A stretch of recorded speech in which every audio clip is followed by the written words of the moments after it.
Hi guys, welcome to the channel. This is Sam. So today we're going to be looking at DEX EOS, which means decentralized exchange based on EOS, right? So this exchange is pretty new. As you can see, for now they don't have no fee until final launch, right? So just a brief information. This is a closed beta version, and you can contact them. This is the English Telegram group where you can ask questions, or maybe you find a bug, you can just go to the English version and talk to them, to the development team. Of course, it's a decentralized exchange, right? So if you find bugs, also you can write to the support. No KYC, and this is really cool because was it yesterday or 2 days ago? One of those, I think it was Meet token grew by over 9,000%, and some people just couldn't sell it or trade. Why? Because I think the only place it was traded was on Chance or Chance. I don't know if I pronounced that right, but Chance uses KYC, but Dex EOS doesn't. All right, so now let's look into Dex EOS and see how it works. Let's see what Dex EOS has to offer. All right, so Dex EOS, yes, they support all airdrops on EOS, fast traction on the EOS based tokens, safety because they don't you don't need to create an account with Dex EOS. If you already have a Genesis account or you created an account, you don't need to have a special account to use Dex EOS. Right, and they don't ask for your private keys, right? So it makes it safe, right? So transparency because all transactions are recorded on the blockchain in real time, and they say here the current US TPS is around 3,000. Well, I think they're just trying to be nice. I think the current TPS of US is over 3,000, right? I think it's about 3,700 or 3,090 thereabouts, right? So it's actually not 3,000, right?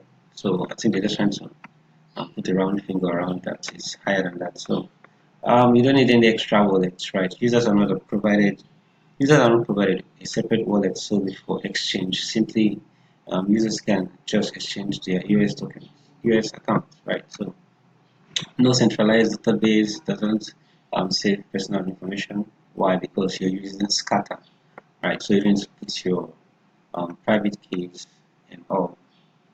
So the support P2P exchange, you can vote for different blog producers, your favorite blog producers, right? So I voted for blog producers like US Nation, US New York, US Nairobi, um, um US Nigeria, US, many of them. Maybe uh, I'll drop a link to that information on how to vote. So they have an exchange API that is cool and funding. More details here and read about them. You can also stake, which is really cool. So how to use, of course, you should have an EOS account. If you don't, you can create that using ZOS or ZEOS, right? Or okay, here's a link. Or if you meet someone that already has an account to open an account for you, it should cost about 1.5 or approximately 2 EOS to create an account. Right, so using Dex EOS, you just have to use Scatter or drop a link to how to install Scatter safely in your browser. So this is what Scatter looks like. It's an extension, right? So all you just have to do is I have my password and install Scatter and then connect it to the Dex EOS, right? And then the final step is the trading, right? So those are the steps. That's it. Now, that's a review for DEXEOS, but you should know that Scatter doesn't support mobile browsers for now. Alright, so you have to do this on your desktop, right? But I know there are some browsers that you can use Chrome extension on board. For browsers like Chrome and Brave browsers, you definitely can use Scatter on those browsers, right? So tell me what you guys think about this new decentralized exchange in EOS, and I hope to start trading here soon. Alright, so thanks for watching.